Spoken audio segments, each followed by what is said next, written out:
Muy buenas, soy Luis Encarnación, matrícula 2025-0663, perteneciente a la asignatura de Seguridad de Sistemas Operativos impartida por el maestro Carlos Edwin Rodríguez. Y en esta ocasión le estaré mostrando los resultados del proyecto final de la asignatura. Así que sin más nada que decir, comencemos con el video. Bien, una vez aquí en nuestro servidor, vamos a ir a este documento, el cual contiene los requerimientos para el cumplimiento del proyecto final de la asignatura. Entonces, primero nos requiere que tengamos un servidor Windows Server, en este caso tenemos uno 2025, el cual va a ser nuestro primer domain controller y principal. Y aquí vamos a tener los siguientes servicios, como aquí podemos comprobar, tenemos los roles de Active Directory, DHCP y DNS. Entonces, aquí en el rol de DHCP vamos a tener reservada la IP del servidor. Por ejemplo, aquí podemos ver que el adaptador que tenemos, el servidor tiene esta IP que está fijada. Y si vamos al rol de DHCP, podemos ver que aquí creamos una pool, un scope, y en ese scope tenemos la IP reservada del servidor. Bien, entonces sabiendo esto, también nos requiere que las PC que están en el dominio estén recibiendo direcciones a través de este servidor. Y podemos ver esto aquí en Address List y como podemos ver, aquí el servidor está recibiendo este IP. Aquí la Windows 7, la .11 y aquí la Windows 10, la .12. Por ejemplo, aquí tenemos la Windows 10. Si entramos y aquí hacemos cmd ipconfig all, podemos ver aquí que ese es el adaptador que tenemos para la red del Windows 7, la red del dominio. Tiene la IP indicada. Y aquí nos dice quién es el servidor de DHCP, que es nuestro servidor de dominio. Y por último también ver cuál es el dominio, que en este caso es luigi.encarnación. Si vamos aquí a la PC, podemos ver que también pertenece al dominio. Bien, como siguiente punto tenemos que el servidor tiene que tener 2 unidades de disco. Entonces, para comprobar esto, vamos a ir aquí a VM, Settings. Como podemos ver, tiene 2 discos disponibles. Si abrimos el explorador de archivos, podemos comprobar lo mismo. El disco C y el disco B. El tercer punto es que tenemos que tener uno o dos PCs en el dominio. En este caso yo tengo dos. La Windows 10 y la Windows 7 que vimos en el list del DHCP y deben pertenecer al dominio, como pudimos ver en la de Windows 10. Entonces, en este punto tenemos que crear 5 unidades organizativas y tener 2 usuarios en cada una. Para esto vamos a ir aquí a Tools, Active Directory User and Computers y aquí podemos ver que tenemos 2 usuarios y su respectivo grupo. Por ejemplo, aquí podemos ver en miembros que pertenecen los 2 usuarios y esto se repite en las demás unidades organizativas. Entonces, como siguiente punto, nos exige tener una GPO en la cual en estas unidades organizativas se bloquee el panel de control, el CMD y el room. Entonces, vamos a ir a nuestro servidor, vamos a abrir este rol. Y aquí tengo una unidad organizativa donde están todos los usuarios del dominio. Y como podemos ver, si nos vamos aquí en el documento, la GPO tiene que estar enlazada en administrativa, legal y comunicaciones.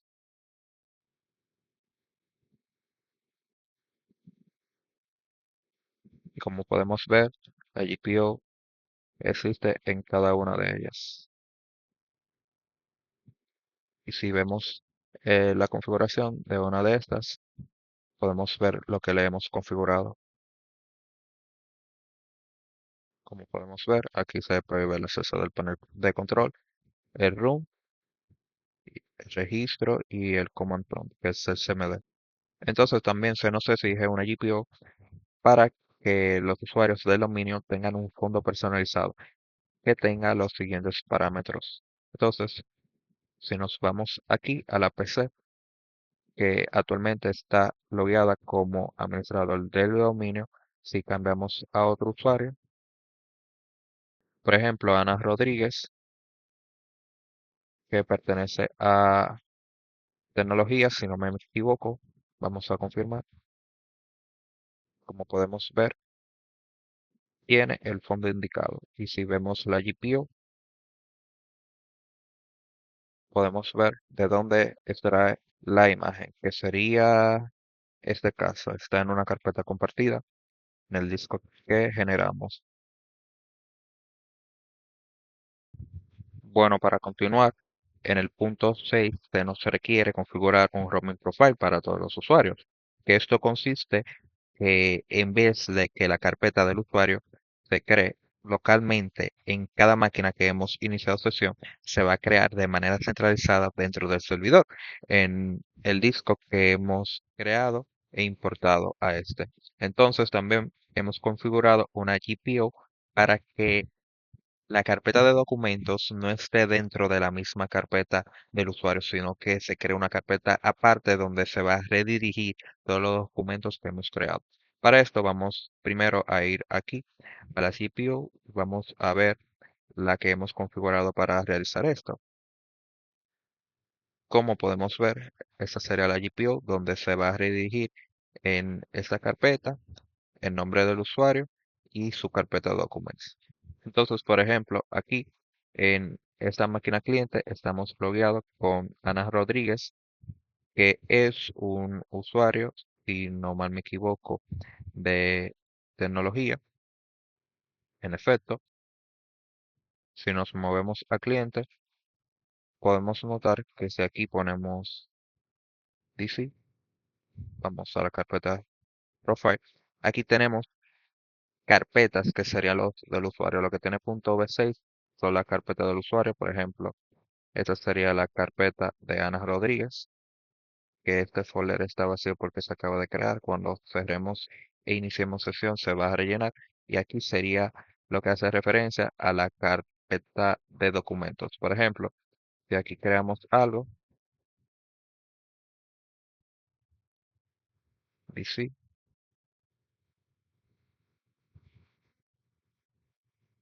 vemos que se ha creado. Incluso aquí nos dice que se está sincronizando.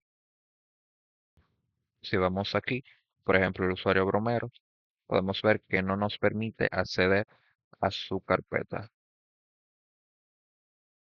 Aquí nos desbloqueamos para probar, para ver si la carpeta del usuario Ana Rodríguez carga completamente.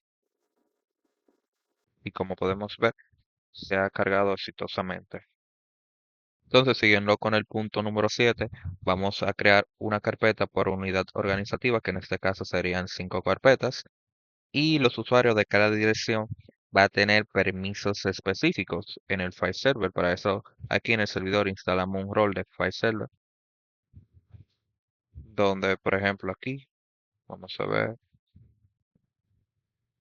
aquí tenemos exclusiones. Por ejemplo, las carpetas de legal, administrativa y gestión humana solo se permiten documentos y archivos de texto, como se nos indica en el documento. Y la de comunicaciones solo pueden guardar documentos, textos, audio y video. Y por último, los de tecnología no van a tener ninguna exclusión, ninguna restricción. Entonces, para probar esto, primero, antes de todo, vamos a ir aquí en el disco.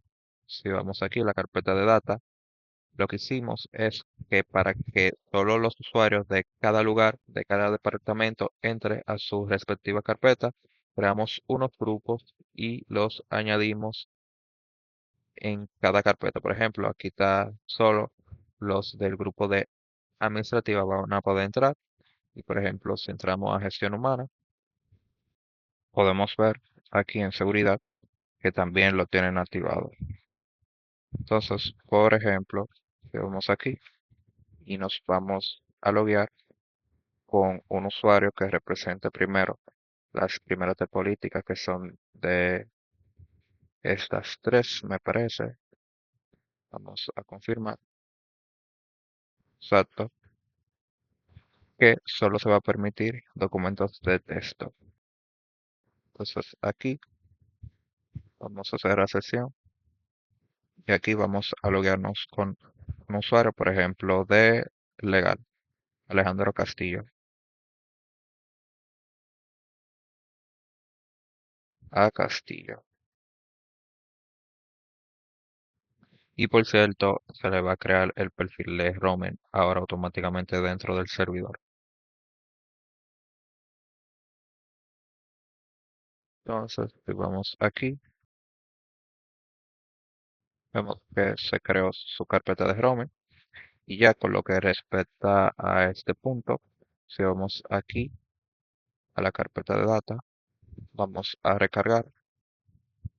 Entonces podemos ver aquí la carpeta de data y solo nos aparece la carpeta en el grupo que pertenecemos. Entonces, si por ejemplo queremos crear un archivo de texto, nos deja, pero si queremos crear otro tipo de archivo, por ejemplo, y aquí le cambiamos la extensión a .mp3, como podemos ver, nos deniega el acceso.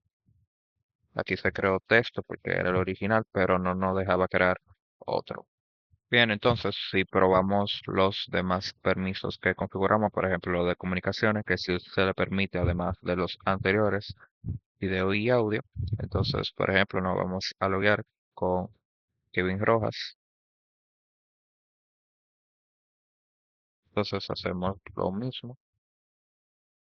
Y aquí si intentamos crear un archivo de audio, vamos a editarle la extensión y a quitarle el TXT. Vemos que se nos ha creado exitosamente. Si intentamos con otro archivo, por ejemplo un HTML, no nos permite. Y por último, con un usuario de tecnología, que estos nos tienen restricciones, por ejemplo Ana Rodríguez.